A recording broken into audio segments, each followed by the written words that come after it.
Everybody. Happy Tuesday. Really happy to see everybody and have you back together. And as you know, we've been trying to do these roundtables both to help us think together about the different kinds of concepts that we can begin to bring into extended learning and after school.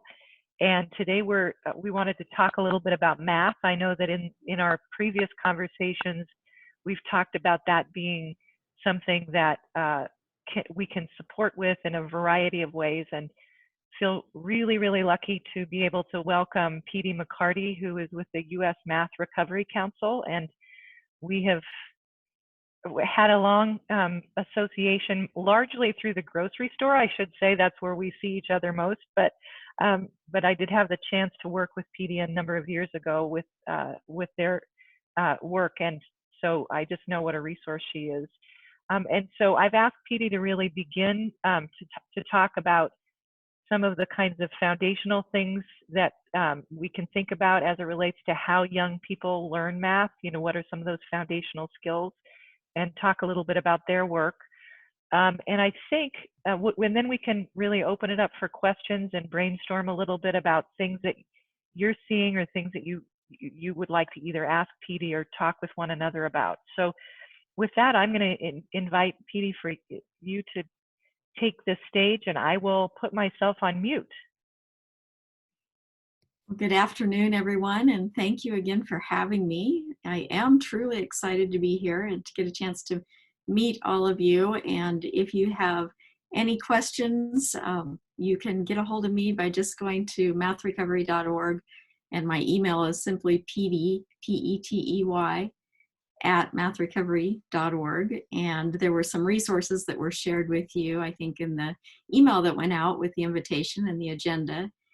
And you'll find on there we've opened up a free resource hub, and feel free to take advantage of that. And if you run into anything that you have any questions on when you're trying to take advantage of that, please feel free to contact me directly about that. So a little bit about myself. I was born and raised in Arvada, Wyoming, out in the country, out in the sticks. And so I'm a Wyoming girl through and through, and horses are like my other part of me. So I have a hard time thinking about life without horses, and you know, sometimes you do have to think about that. But I got started in math with teaching in the high school and junior high areas, and kind of got into this kind of look into how to support elementary, because oftentimes the secondary level kind of points a finger down to elementary. I don't think they realize that they are, but sometimes they point a finger down to the elementary and say, you know, why didn't they teach them this? But way back when, because here are kids in junior high and high school that are still having trouble with some basic concepts of mathematics. And that kind of started me on this journey of finding out more about how children learn math, and that's what Math Recovery is all about. It is the putting forth to teachers and to others that are working with children about the research about how children take on concepts such as counting or addition and subtraction, multiplication, fractions, right? And just how does that develop? And that has started me on a journey that I just can't get off, because I find it's very rewarding personally, but it's also so rewarding to the people that I get a chance to work with. And they end up actually being very inspired to continue working with children long beyond their careers, which that to me is a big step in the right direction. Well, today, Michelle asked me to share just a few things about how kids do take on mathematics. And the first thing that I would say is to explore a little bit about what kids like with math and with numbers, and just have a conversation with them. They will tell you a lot about what they don't like, because that's probably the most passionate for them, right? They're going to tell you, you know, don't make me do this. Don't come near me with this. And I see that with adults as well. You know, I pull out some fractions, and I've actually had adults want to leave the room. And Yvonne, she kind of giggles because I think she witnessed it at one point. But it is, fractions aren't easy, right? Fractions are one of those harder concepts. And why is it kids struggle with fractions? Well, I have a lot I could say about that, but we don't have time for that in today's meeting. But basically, the underlying concept is they really have to have a good handle with whole numbers, and just being able to flexibly work with whole numbers in those basic operations of adding, subtracting, multiplying, and dividing, in order to have the basic knowledge and skills to be successful with fractions. And that knowledge and skills has to be their own. You know, it can't be something that we're imposing upon them and they're memorizing for this period of time, be it for the quiz or for the test, or because somebody told me I have to know my multiplication facts by tomorrow. It has to be something that actually embeds into their own cognition, what they are thinking and learning about, what they're recognizing throughout the day. Yeah. Pause there for just a second and see if that's like sparking any immediate thoughts or questions.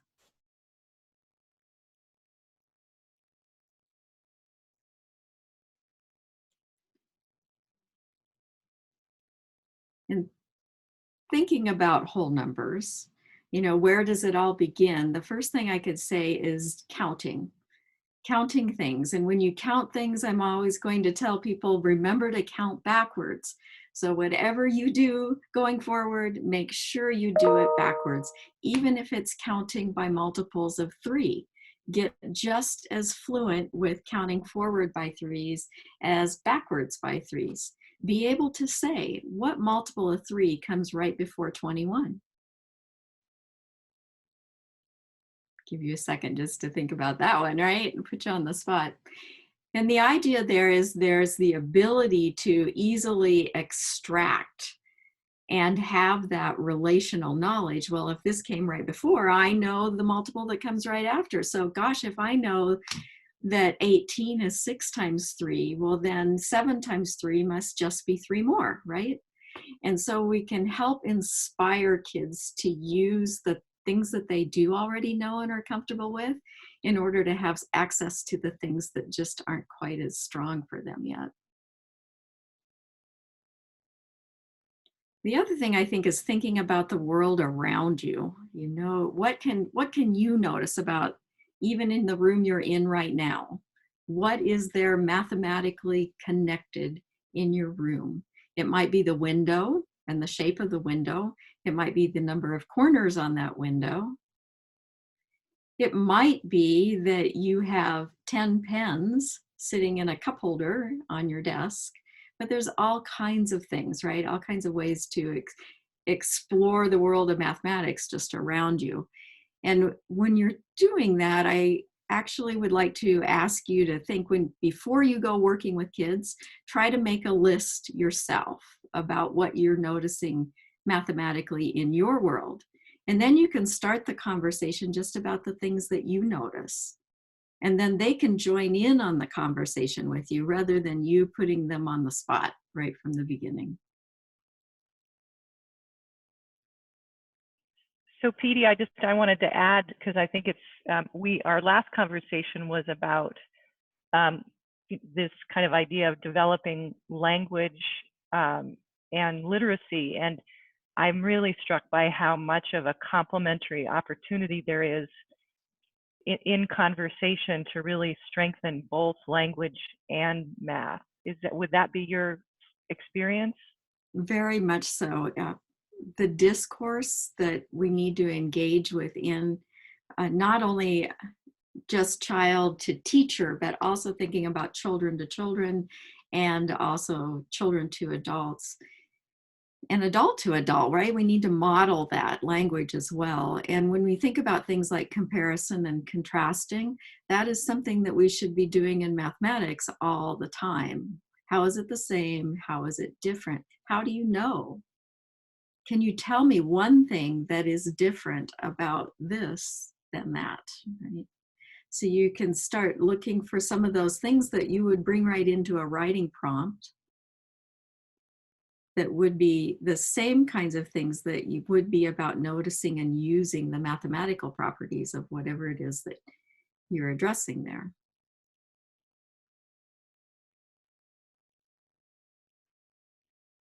Thank you.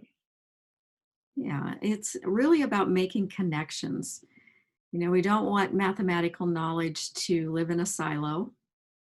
If it lives in a silo, it's not useful. And so we really need to find ways for that mathematical knowledge to connect and to inspire some curiosity.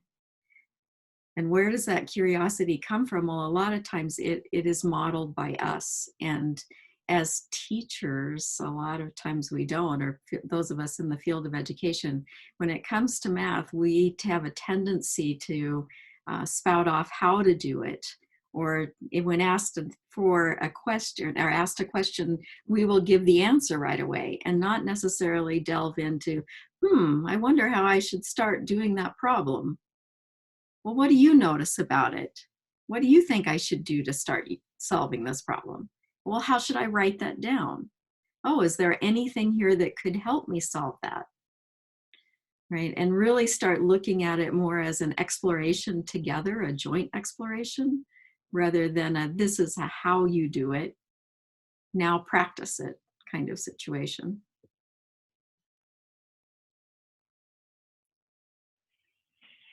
So just to that, and to Petey, one thing that I've heard some of our participants talk about is kind of this worry that they don't have the skills necessarily to support their students in, say, homework help or that kind of thing. And I'd love for you to sort of talk to that in terms of what you've just described as a curiosity seeker. Yes, well, and when I gave the example before about the adults being scared when I would bring out some fractions and ask them to order those fractions, unfortunately, we are still causing a lot of fear related to mathematics, and sometimes we have a hard time even, I guess, opening up about that ourselves because it has with it a lot of emotion. And it's sometimes very hard to express that in front of others. And that's where, if you could open that conversation to let the children tell you what they think they want to do, and then you can start on an exploration or start on a journey with the children about how to go about solving it. There's oftentimes more than one way to go about solving that problem. Some are more efficient than others. A lot of times we hear adults saying, oh, I don't want them using their fingers. They're using their fingers all the time. Well, the things that I've learned over the years is that finger use isn't necessarily bad. It's how they're choosing to use their fingers. And can I, as the adult, help engender a more sophisticated finger use than what they're currently using? And really it comes down to, I want the mathematics to be visualized by the child. So in the beginning, they might need to have access to materials and objects and things to set up and explore and examine. But as they become more adept with the things that are visible to them, then I need to up the complexity level. And in order to up the complexity level, sometimes it's as simple as just covering those objects. And maybe you don't cover all of them. Maybe you just cover some of the objects that they have access to. And what we're doing there is we're causing them to move from the things they can touch and move around and physically count to actually causing them to think about what those images are in their head that could replace what they can actually see. So we're slowly shifting them away from the reliance on the concrete materials and moving them to more and more abstract thought.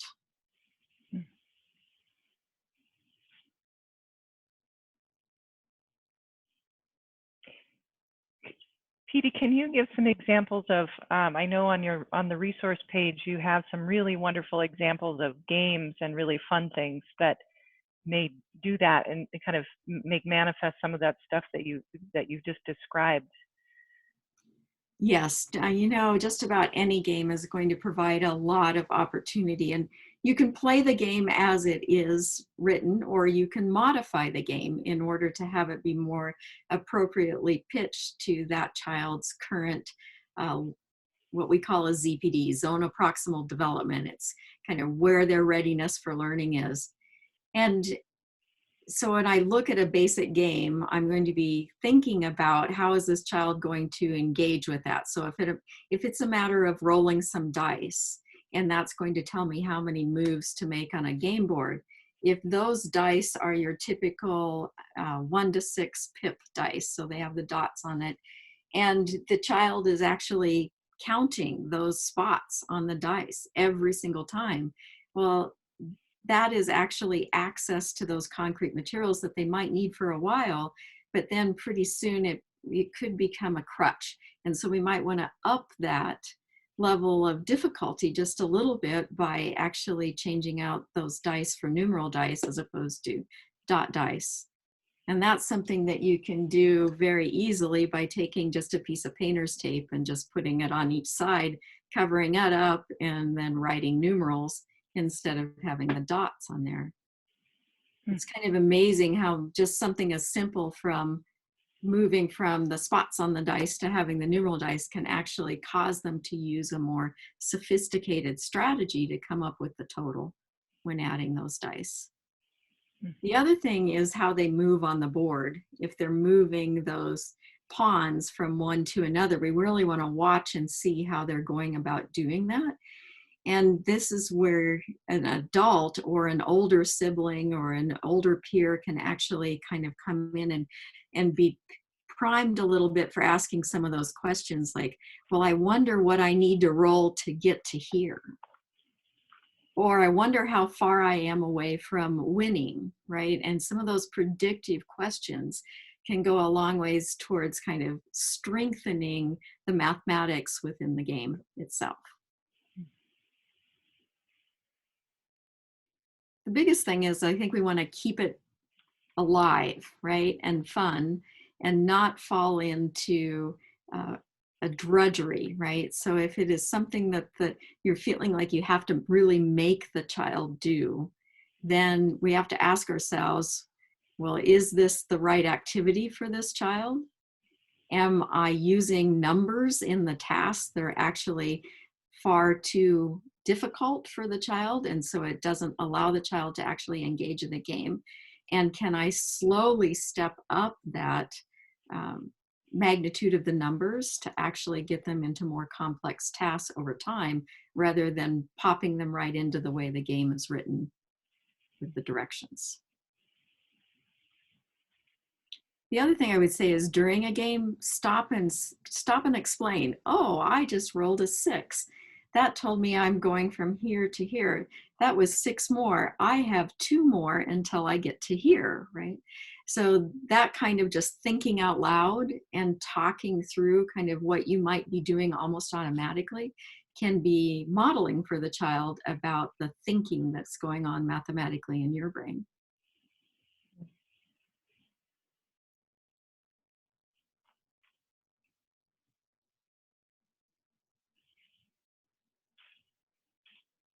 Do people have questions or things that are coming up for them? You can either come off mute and ask, or just type them in the chat box if that's more comfortable for you.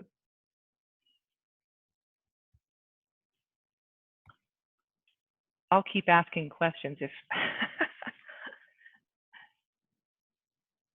One question actually, Petey, that's coming up for me, and it's related actually to a comment a parent made who's been helping a friend's child with some math in this distance learning environment.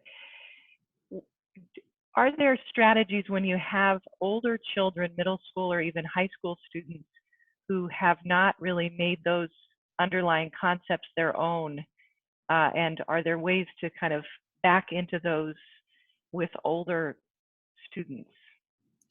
Yeah, the first thing I would say is take a look at the numbers involved in the tasks that they're being asked to do. Because a lot of times the mathematics, like let's take an algebra problem, for example, that might be involving decimals or fractions, and that might actually be what is preventing the child from doing the algebraic task itself, is the fact that the numerals involved are asking them to think in terms of rational numbers, and they're not yet adept with rational numbers. So just by changing the numbers in the problem to being more accessible, we can actually open up that problem. The other thing is thinking about how many tasks that student is being asked to complete to get to the answer. And can we lessen the number of tasks and kind of help them kind of take milestone steps towards getting to the final solution of the task?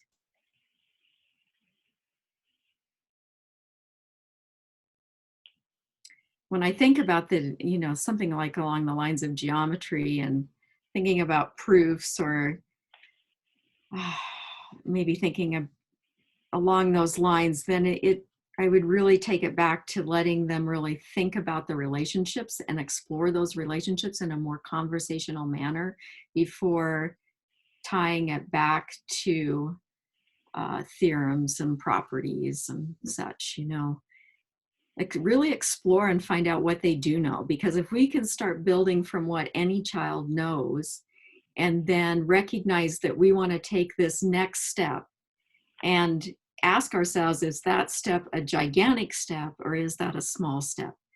Because if the child is struggling, we really need that next step to just be a baby step along that pathway.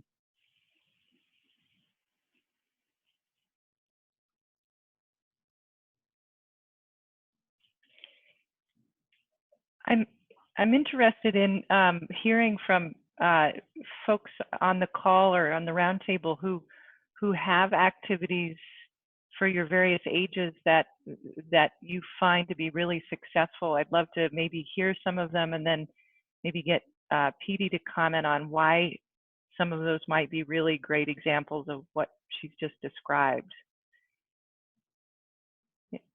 Anything, any ideas or anything that people find to be really helpful? Go ahead. Hi. One thing I keep going round and round in my mind is when she was talking about the fractions. We've used a pizza. Excuse me. Do you want 1/8 of a pizza, or would you have 5/8 of a pizza? If they can put it in real life things that they can. My sister teaches an adult basic education class, and we've used that example, and then they go, oh, well, that's not so hard. And then they can think about it a little bit easier. Yes, for sure. That practical side of it, something that they can relate to. And in particular for fractions, research is showing, and there's more and more research coming out on this over the course of the last 10 years or so, is that it's really important to begin to bring in fraction models that are linear in nature. So giving a child a piece of string and just saying, can you cut this piece of string and give me half of this piece of string? And then give them another piece of string that's the same length and say, now can you cut this piece of string and give me 1/4 of this piece of string? Now we can compare and contrast, right? The piece of string that is 1/4, versus the piece of the string is 1/2. We all know that 1/4 is smaller than 1/2, but for many, many children, when they look at the written symbolic form of 1/4 and 1/2, they see a 4. A 4 is bigger than a 2, right? And so they automatically fall back to the whole number thinking related to that way of representing or writing out the numerals. Yeah, so think about that linear representation with fractions as well, but also bring that into something that is very concrete or relatable as well. So thinking about things like the length of a fish, or maybe, You know, in Wyoming, you can measure antlers, right? And you can think about those tines on an antler. So we play a lot of, well, not a lot of board games, but one of our favorite games here at our club is Mancala. And so you're counting pebbles, you're moving spaces, you're trying to block other players' moves. And so that's a really good strategy. And it's been very effective to watch them, just watch their brains pick that up at a faster pace every time they play. Yeah, there's a spatial part of that that's really, really important as well, because a Mancala board has those little pockets kind of where the pebbles go in, right? And so you can see that there are 3 pebbles in this one, but can you see that there are 5 pebbles in this one, right? Can you instantly ascribe the quantity, or do you need to count them in order to see how many are there?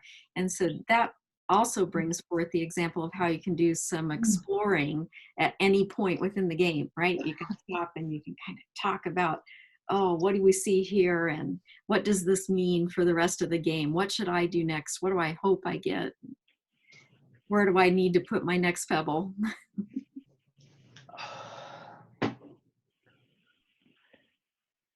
Other examples of things you're doing in terms of some of that sort of foundational math experience? You guys are the masters at coming up with such great, interesting approaches and hands-on approaches. So one of the games that I really enjoy at the kindergarten level, when I was at the kindergarten building the last couple of years, was a game, Where Do I Go? I know that the Math Recovery Council has now, they call it Treasure Hunt. And those ready-made cards that they have now to be able to purchase have been broken down into 1 through 10 or 11 through 19, I believe, 1 through 20. And then you can also purchase them and practice skip counting by 2s and things like that. And the game is, the way I had first learned it was Where Do I Go? And so it's helping students coordinate the number with where it goes in the sequence. And so you can really learn about the range of what kids know by the range of numbers that you use in the game. And then you can support them with just having 2, and I'm not sure if you know, if anybody knows this game, but it's, you can have 2 rows of numbers, and so the numbers are the cards are turned over, and so you turn a card over and say it's a green 4. You have a green dot, and so they're looking for where would a 4 go? So they're having to think about, well, if there's a green 3 turned over, I know that green 4 comes after that green 3. And then you have a black dot, let's say, and then you have cards that are colored black. And so you might have a black 5 that gets turned over next, and they have to figure out, well, where would that black 5 go? And the color helps them coordinate, obviously, the green numbers and the black numbers. And Petey, please jump in. But it's just a great game that I have found to play with. First graders can play it too, but now the Math Recovery Council has it to purchase, called Treasure Hunt. Right, and sequences could be skip counting by 4ths. It could be skip counting by 7s. And you can set up the game to go by 1s. You can go into negative numbers as well. And you can also really work on crossing some of those hurdle numbers, like maybe children are having struggles crossing over from 99 to 100. So you could have your sequence run from 93 to 102, so that they're always having to cross over 100 as they're doing their counting. It helps with both numeral identification and number word sequences.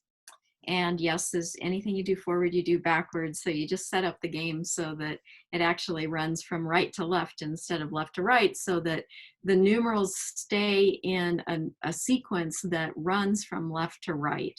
So if you think of going 0, 1, 2, 3 and moving from left to right, you do want to maintain that sequence from young children and that positionality. You don't want to start a backwards sequence from 7 and have 7 sitting on the far left side, 6 then coming to the right of that. You don't want to do that because it actually disrupts that visualization for them, because a lot of times they're working very hard to understand these sequences in any way they can. And sometimes that is a spatial mapping.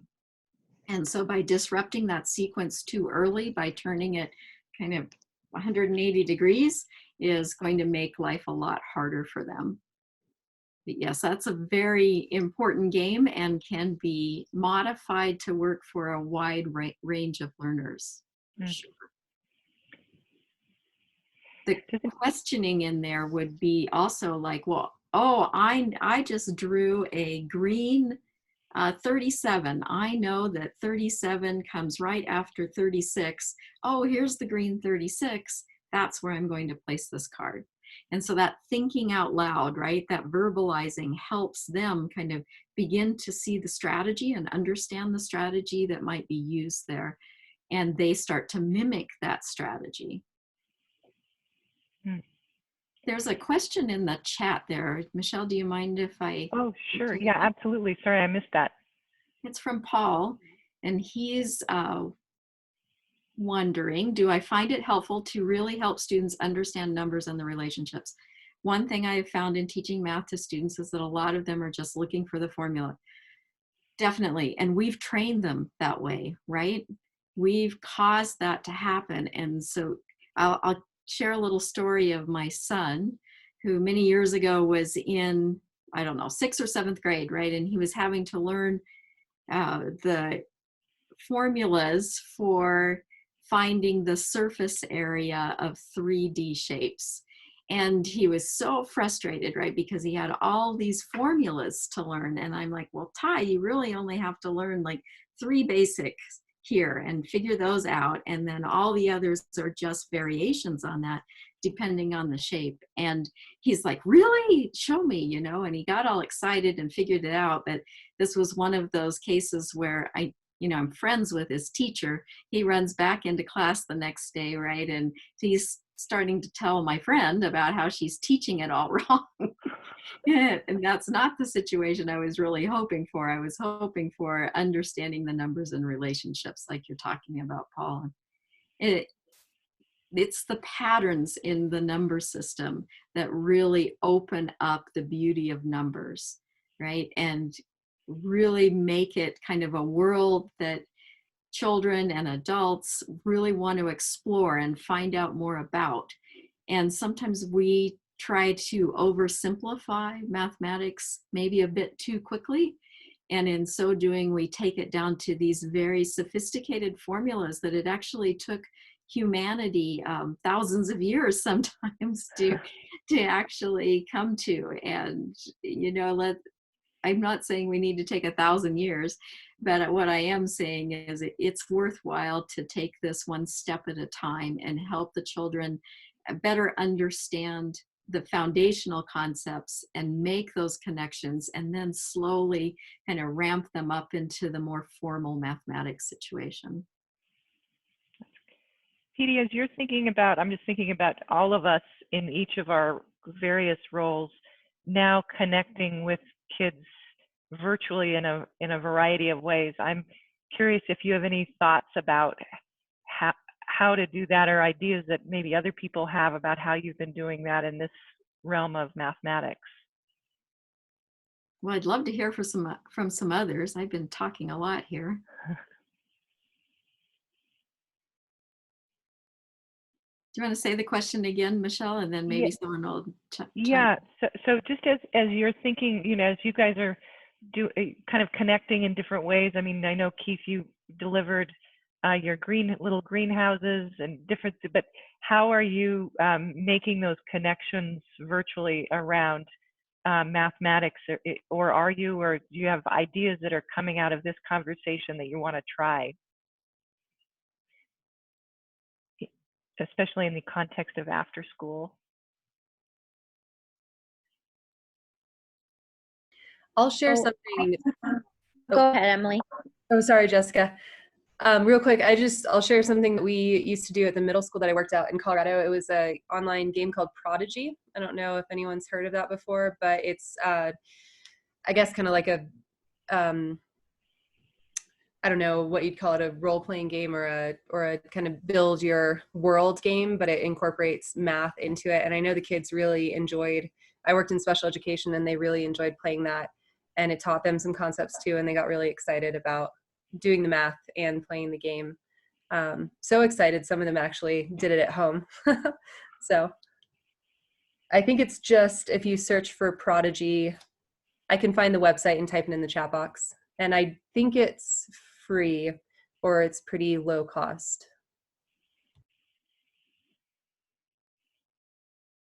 Yes, and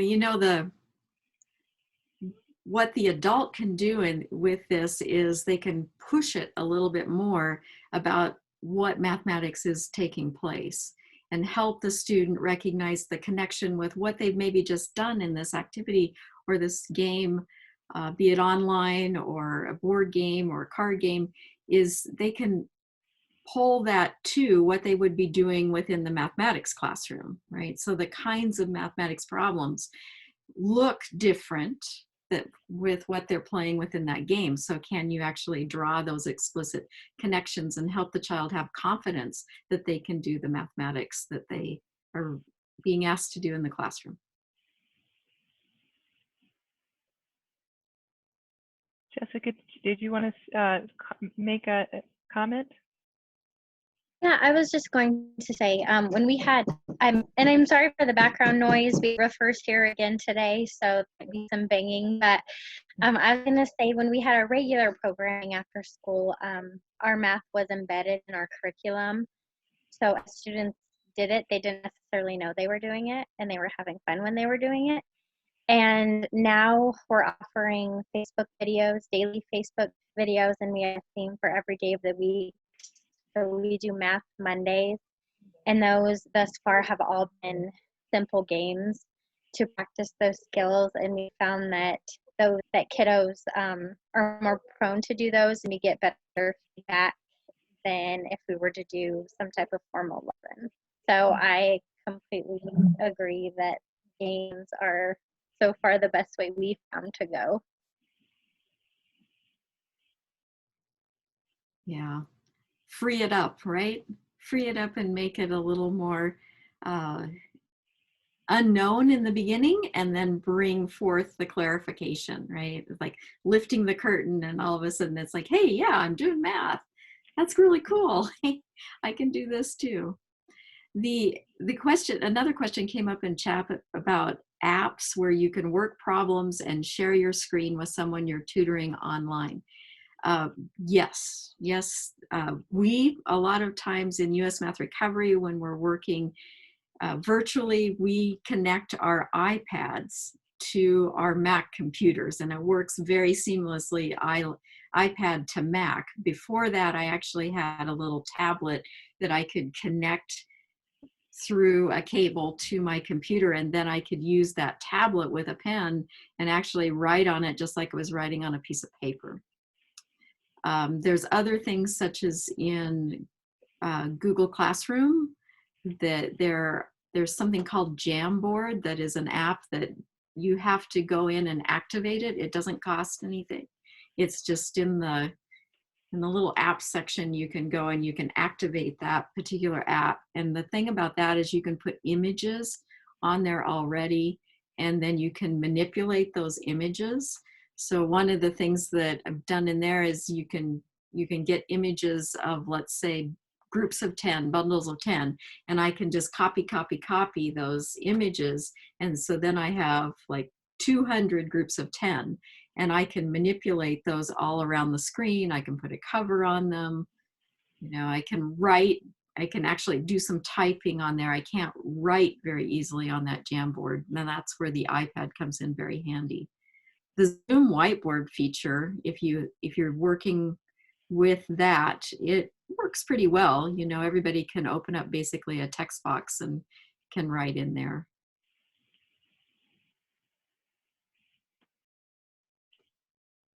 Anybody have any other suggestions for other technological tools.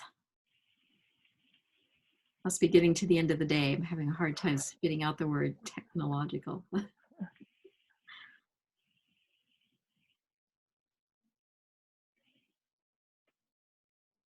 Mine isn't technological, but one thing we had when we were doing it in the classroom was a program, and it was a teacher before I got there. It was called Mangle Math, and we have 2nd grade through 5th grade in there, and it comes with a box with, I don't know, 20-some games and 3 to 4 kids with each game, and it's got money and counting and clocks and everything. So the kids they take their grade and grab their box and play their game, and we usually do that during our homework time if they're finished with their homework, and that's been really successful with them to get in a little group of 2 or 3 and play their games with my aides and stuff. They pitch right in and join a group. So not to promote Mangle Math, but it's worked really well for us. Yeah. Are any of you familiar with the Math Learning Center or Bridges in Mathematics textbooks? They actually have some free apps, and I think I'll have to look it up and share it with you. I think it's mathlearningcenter.org. Might be the Math Learning. Oh, there you go. Yvonne, just turn on your mic and go ahead and share or chat. I actually just have this sitting on my desk, and it's, you're right, it's mathlearningcenter.org/apps. And I probably received this card in one of my math recovery trainings. But I just shared it with some paraprofessionals today and showed them how to use the number frames that's on here, this one right here. And one of our pre-K paras, she used the Geoboard app, and she said she loved that with her 5-year-old because she could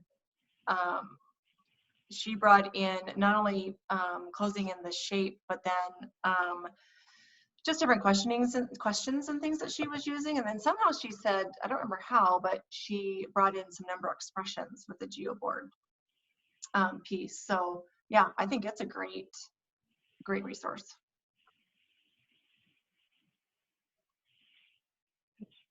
I noticed someone was talking about coding, and so a lot of I know the Girls Who Code and other coding clubs. Petey, I'd be interested in know, like as you think about some of the work that's happening in the area of coding, is there crossover as it relates to those foundational skills?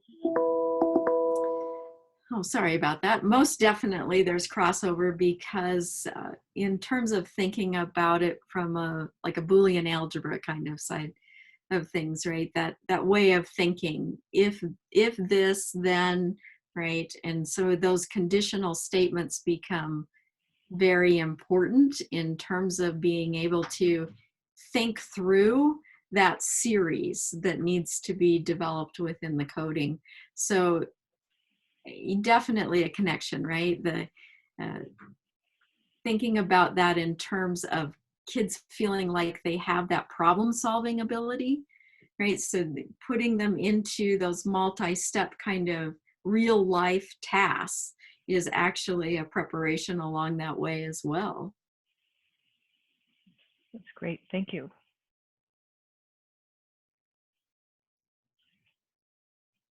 Other last comments or questions for Petey or for any of your colleagues?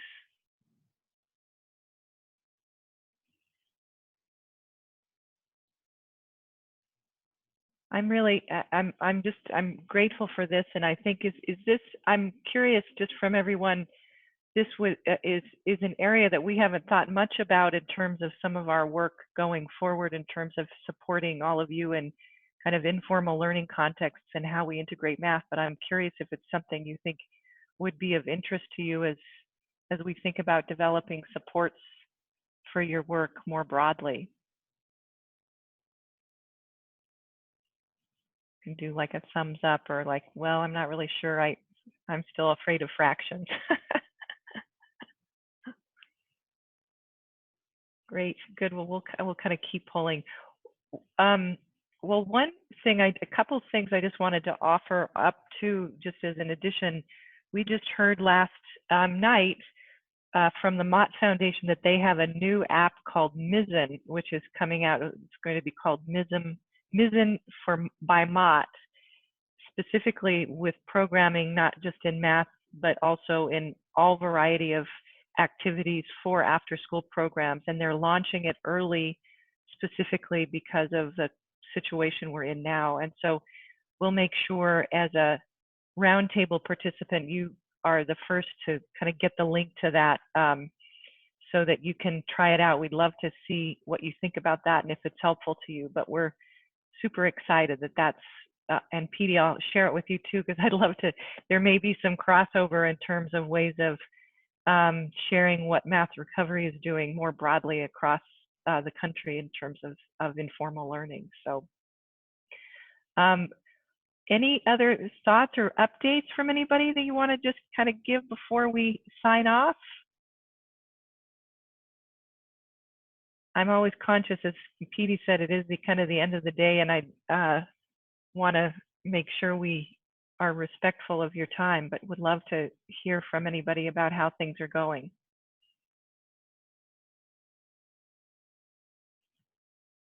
All right. In the spirit of also not getting called on, I won't call anybody out, but I'm delighted. Petey, thank you so much. Any last things you'd like to just offer up as we close? Oh, even if you don't know how to do it yourself, just ask questions with the student, open it up, explore it with them.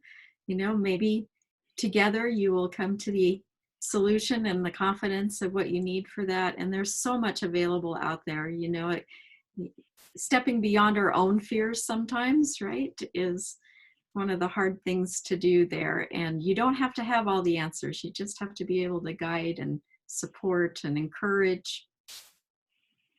Yeah. Thank you very much for having me today. Thank you. It's such a pleasure. And thanks to everybody here for being on the call. On Friday, we're going to talk a little bit about how people are thinking about summer. And we'll try to have a couple of other additional folks. I'm reaching out to see if we can maybe have a couple of resources from other states to think with us, but would love any ideas that you have about how that is beginning to form and shape for you. I know that's something everyone's been thinking about.